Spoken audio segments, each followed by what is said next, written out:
All right, take it away, RJ. Hey, oh, busy show. We'll probably go over on this one. Bear that in mind. Believe it or not, we have reached the end of Contested Bones. This is the last episode. It's all done, It and only it's took 500,000 years. yes, indeed. It's longer than I think the time it takes for a Behrman to form. I But I just and read that part of the accelerated decay part of Roxer there, and I want to share this in the chat. Wigmarap's solution to the heat from accelerated decay and accelerated decay in general is making the planet 200 million degrees Kelvin. That yeah, solves it. that's I don't want to sound like a naysayer on accelerated decay, but that seems to be like really uncomfortable for Noah. It's a bit toasty. We'll Yeah, want to stay yeah. in it for like a That's few minutes. vaporizing matter down to its plasma state. I mean, that could be a little bit awkward. Anyway, I will put a little blurb in. I was asking what to do after to do another book in the same mode, and it happens that Jackson thinks that we really ought to do Nathaniel Jensen's book from the same year, 2017. Replacing Darwin, which also lacks a reference bibliography. So this will be a useful bit on there. I suspect it may actually be shorter in some respects than what happened in Rupi and Sanford because it's a monotopic but on a narrower basis.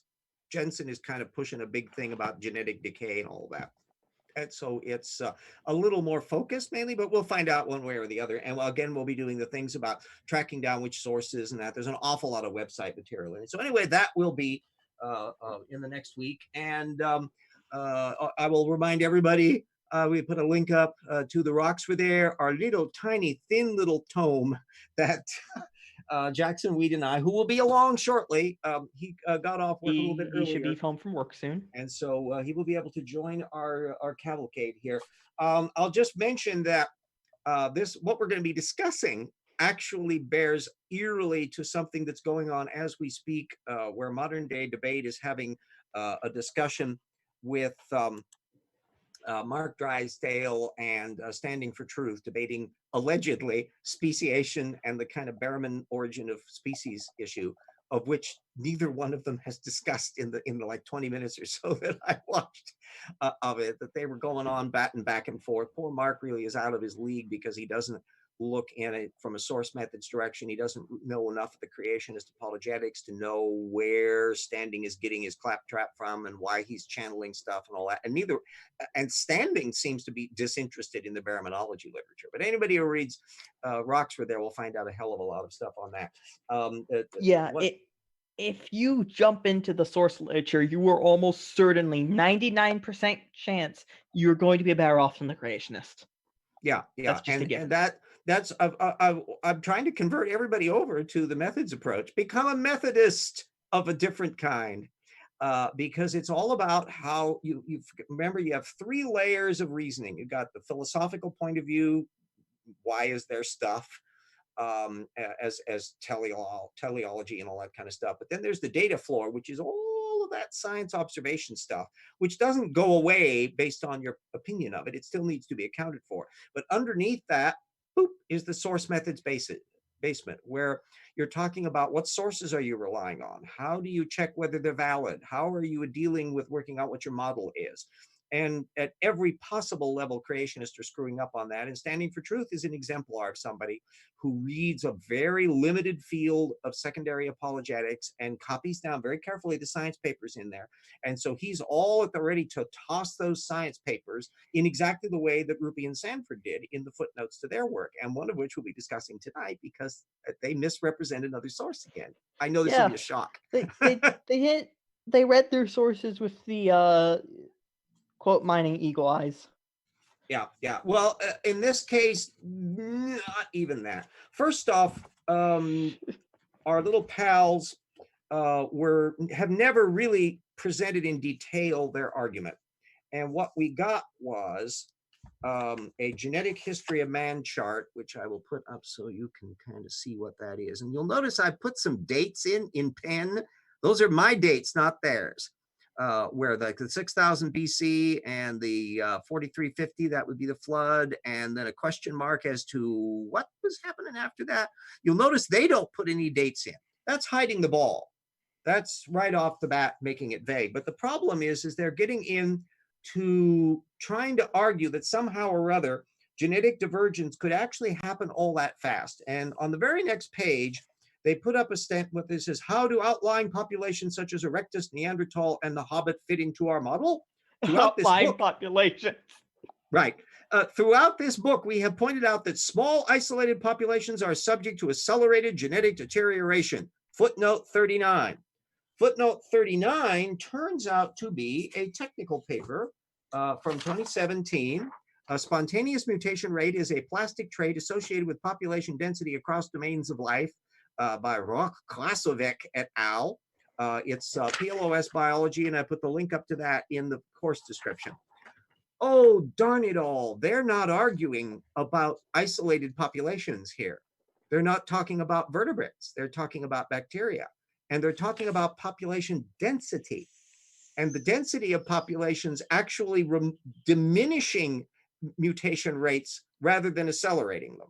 And so everything about this paper isn't what Rupi and Sanford are citing it on. I call that the very last technical citation that they cite in the book. They're getting wrong again. So we've got a measurement of the relatively small. They've cited about 500 sources all told in the entire book, averaging at a fairly steady 1.7 per page, which compared to what we do in rocks is somewhat smaller. And also what they end up with is of the technical papers they've cited, over half of it's misrepresented. And this is yet another example of it. You can't build science based on that. If you hide your model, you can't build science based on that. Oh, Lisa for Truth is asking, oh, where do they even get 6,000 years? The Bible doesn't even say that. And please don't say Usher. Oh, I'm sorry, but I got to kind of say Usher. We have a brief section on it in volume 1, where Usher is actually not the only one to come up with dates like that. And actually, Usher didn't even rely exclusively on the Bible to do it. They were dealing with what was coming in. I can't dump on Usher as a nasty person. For somebody living in 1700, he was actually kind of thoughtful and careful and trying to work things out from the paradigm that he had available to him. He's not a scuzz. And there were many people who, because the Bible, you're quite right, Lisa, the Bible doesn't tell you anything about dates. It's not explicit. At no point it says that 4,000 years before the birth of our Savior, the world was created. You don't get any of that in the New Testament. No. It's extremely vague. So what happened was for most of the centuries, they didn't give a rat's ass about chronology. Nobody paid the slightest attention to it. And you would get kind of, oh, the world happened some time ago, but it didn't really matter. Why would it matter? Nothing ever changes. There is no progress. There is no change. You were born a serf. You died a serf. You're born a king. You die a king, unless another king comes on and chops your head off. It's all very boring. So our idea of things are not always the same and have altered over time, that begins to kind of percolate up in the early days of science. And by the time you get around to Bishop Usher period, for one thing, they discovered that, oh, we can calculate with that new science when lunar eclipses occurred, which means we can calculate when King Herod died because we know what year the various eclipses occurred visible in Jerusalem. Isn't that science? Isn't that wonderful? Oh, that means he had to be dying before 4 BC, which is the latest convenient eclipse that would have been available in Jerusalem, which means that if the earth was made 4,000 years before the birth of Christ, and Christ was born during the reign of King Herod, and Herod died before 4 BC, that means it's 4004 BC, not 4,000. Ta-da! And that's the kind of thing they were going into in the Bishop Usher era. We refer to a source, and various people that have done historical studies about Usher and the world and the various people that were doing calculations of this time. And the rocks were there. Another reason to get the book, we just chock-a-block with sources.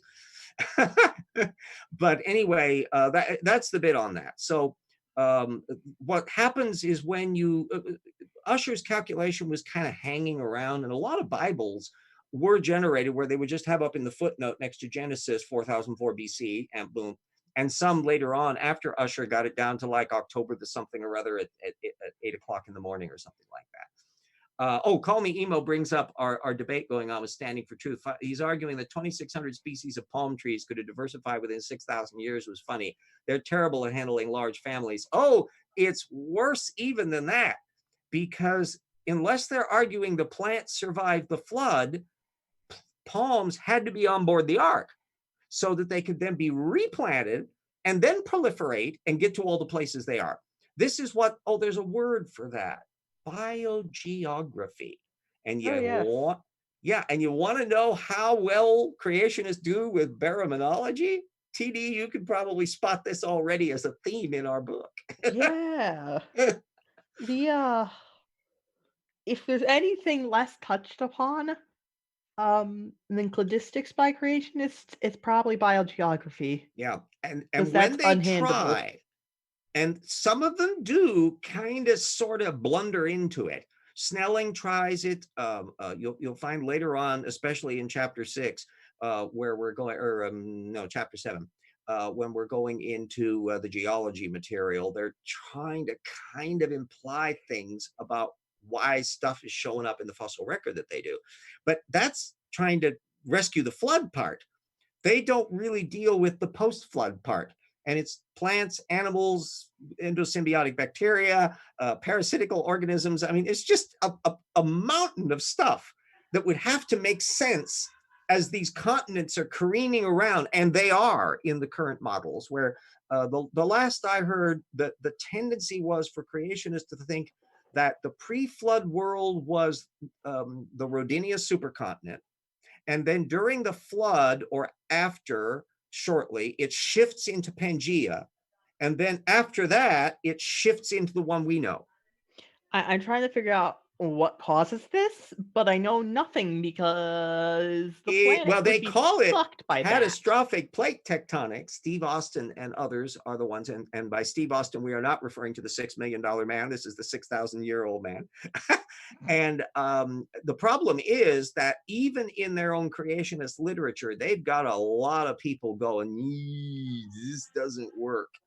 And we call attention to that in the book, because there's nothing even better than looking at answers in Genesis apologetics than also looking at Institute for Creation Research apologetics.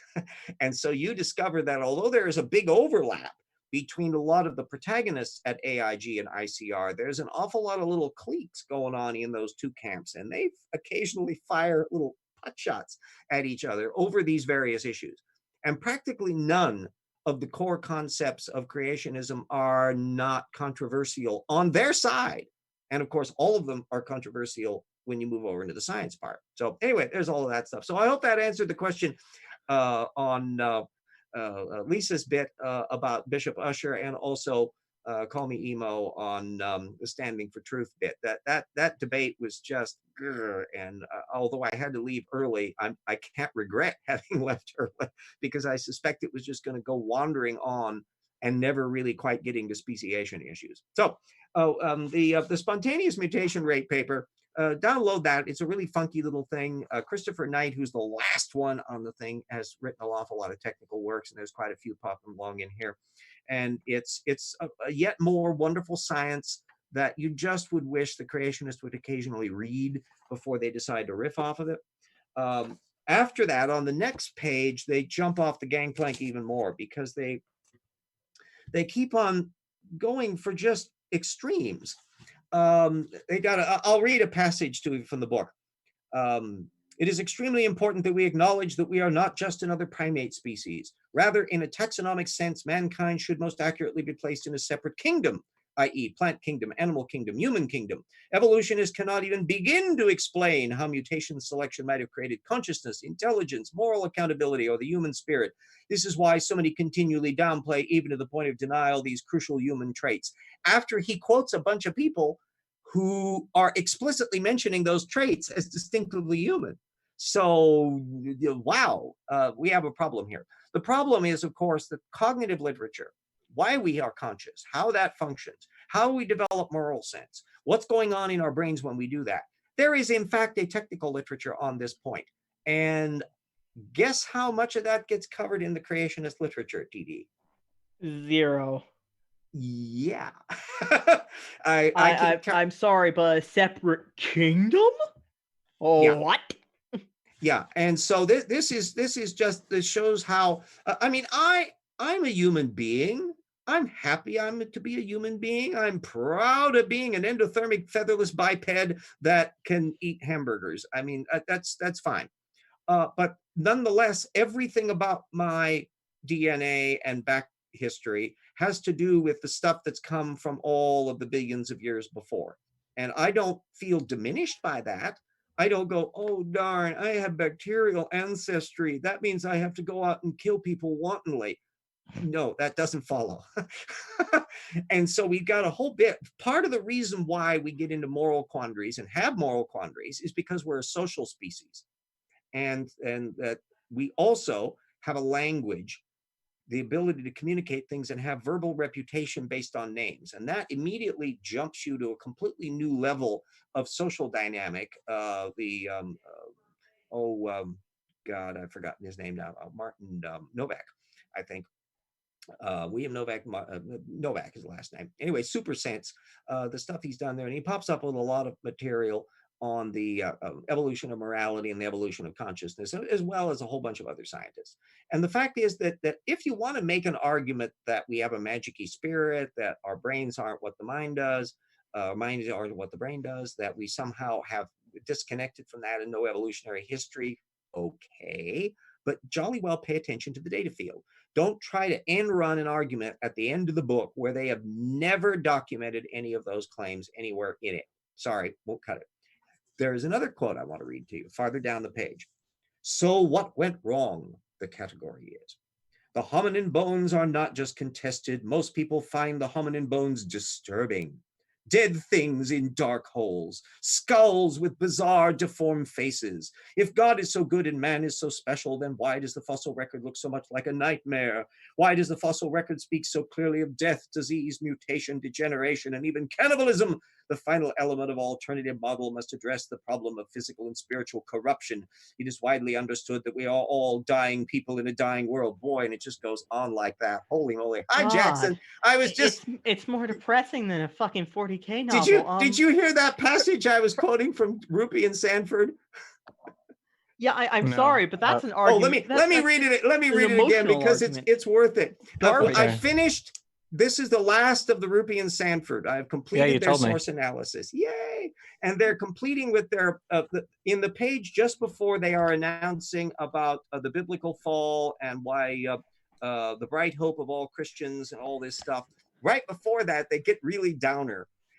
They're trying to argue that the humans should be a human kingdom. They're a kingdom of their own taxonomically.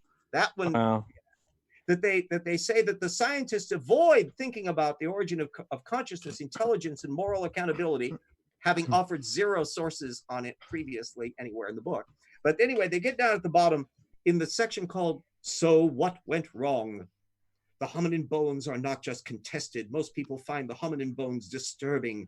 Dead things in dark holes, skulls with bizarre, deformed faces. If God is so good and man is so special, then why does the fossil record look so much like a nightmare? Why does the fossil record speak so clearly of death, disease, mutation, degeneration, and even cannibalism? The final element of our alternative model must address the problem of physical and spiritual corruption. It is widely understood that we are all dying people in a dying world. Left to themselves, even the solar system and the universe will run down. We see evidence of physical and moral degeneration all around us. Well, whoa. But Jesus, right? Yes. That's basically it, though. So, Holy smokes, boy! Yeah, that's get something. out the sackcloth and ashes on that one. 0 to 100 real quick. Woo! And the fact is that when I look at fossil hominids, I see some absolutely fascinating primates. When I think about the basal Australopithecines chipping out the basal tools in the earliest stages of human evolution, when I see later on the signs of burial and other things that are taking place and the much more sophisticated tools and figuring out how to do fire, I am delighted and admiring and amazed by the minds of these ancient ancestors of us doing things that were so amazing and wonderful. I'm not disgusted by them. Yipes. I'm disgusted by Donald Trump, not by Australopithecines. Right. Sheesh. I Yeah. second this. That is something. Yeah. Oh, yeah. And so that's, I've already mentioned that you have recommended that I do the Jensen book in the next segments, and I will be proceeding in that point. So that's going to be occupying our wee little attentions. I don't know whether or not it'll actually prove to be shorter to deal with, because from what I've seen, and you've seen his book, of course, that it's not exactly the most thoroughly documented of works. Yeah, no, that is the case. So Yeah, it's so not- it'll be fun to see just how many sources he actually uses, what proportion of them are websites, because I know there's sections of it where he's just goes hog wild with creationist website links. And to find out just how that sorts out, all that will come clear when I do the little source analysis spreadsheet there. It's going to be fun. And bon appetit on my iced tea. So I'll kind of skip. not bourbon. Oh no, I'm not a bourbon fan, although I'm okay with like a rum and Coca-Cola or something like that. My booze of choice when I would have the money to do it, which I don't, is like a sherry. Although, oh my God, my niece, we bought a Whidbey's Madeira that's made over on the coast. That is the best bloody, no, it's port. They're port. That's the best port I've ever had. Most ports tend to, I'm not a great port fan. Oh, this is a digression on wine. It's a red wine that's fortified with alcohol. And most of the time there's a little too much on the wine and not enough on the alcohol.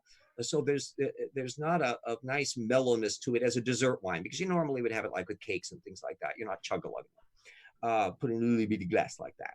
But oh boy, the taste of that. They know how to do a port. That's impressive. Oh, Andy Lord says, if you kept up with Rational Minds Evograd blog on replacing Darwin. Oh yeah, he does posts on the chapters. They're very good. Yeah, Jackson's keeping more attention on it than I do. And that's the wonderful thing about the network, because now it's not necessary for everybody to pay attention to everything, because you do not have 8,000 hours in a day to be able to do that. What you can do is that when something really neat comes along, people can call it to their attention, which is precisely what happened today, or rather yesterday, and I've added to it, relating to the Answers in Genesis comments on the coronavirus. And then Matt Herron jumped in and called attention to Michael Behe on coronavirus.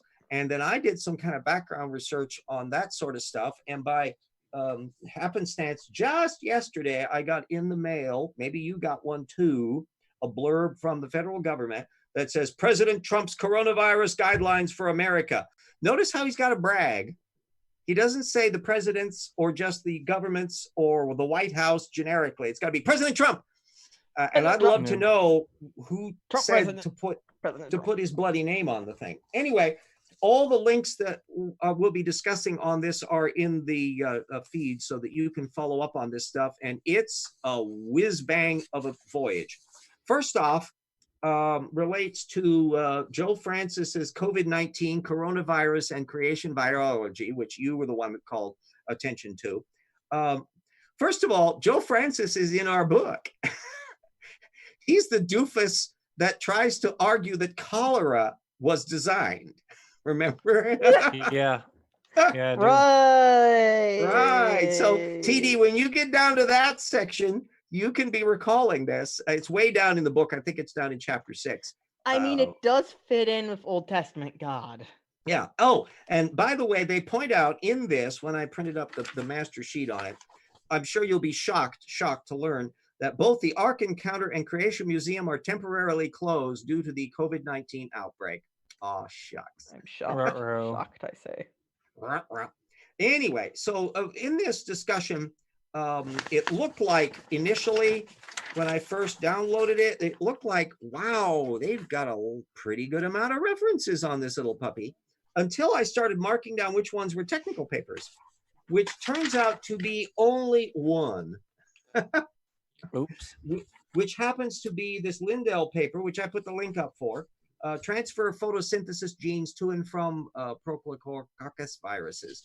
And they're using, ironically, this is exactly the same argument that Standing for Truth was using right now in his debate with Mark Drysdale on allegedly speciation, but not actually talking about speciation.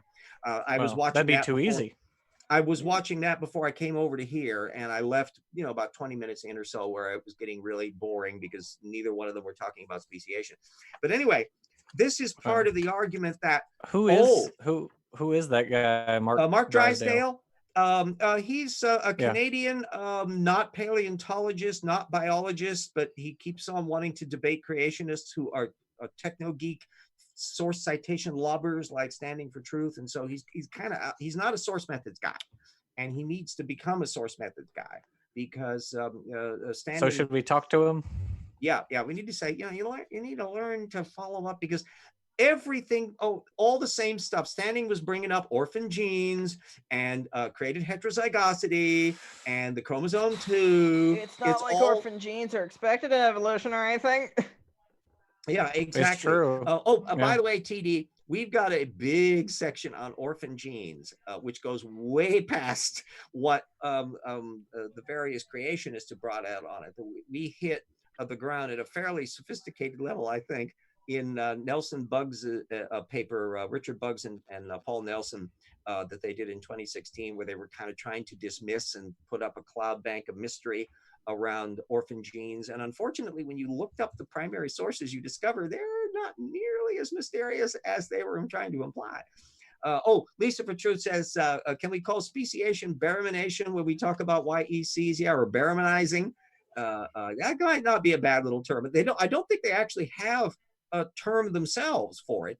And indeed, as we noted in the book, that they're kind of awkward about even using the word species and speciation at times, because it's such a can of worms that if they can just push it to the side and not have people think about it much, all the better. Yeah, I mean, because when you start looking at not only speciation, you're talking about speciation rates, how many things are allowed to speciate within a kind, look at the biogeography of the species, also think about the time scale that would have been involved in this. Are they separated across different islands? If so, how long would that have taken? And what are their predator-prey relationships? And what are their bacterial symbionts? What sort of plants are they eating? If they are herbivores, how did the plants get there? You can see that there's, shall we say, a certain hurdle of detail.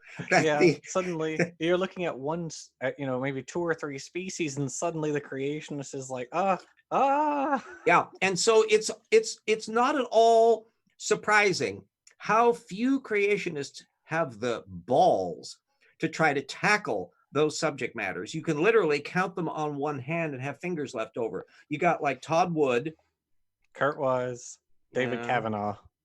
That's it. I think we just run out of our field. Yeah, that's everybody. because we know, although Georgia Purdom and Leitner and others kind of bump into the issue, they don't actually apply it to much of anything. M. Aaron, I guess. Yes, the mysterious M. Aaron. We literally have no idea whether M. Aaron is a male or female. It's unlikely to be transgender. Let's just say that. But yeah, we don't know. We've never seen this person's. It's just a handle, Yeah, he's only got like he, she, they only have like 3 papers and fairly recent stuff. So they're doing kind of. I think the most recent stuff is like 2012, 2014, somewhere around in there. But it's not a massive amount of stuff, and judging by their work, this is not a career they should pursue. No, yeah, we looked at their obviously you looked at the Cassiad paper that he did in Slam Dunk. We looked at his Tyrannosaur paper, which was weird. Yeah, it's just he, she, they, it needs to stop. Yeah, it's hilarious. Anyway, the argument though that AIG was taking with coronavirus is, yes, it's designed, and is there a problem with that?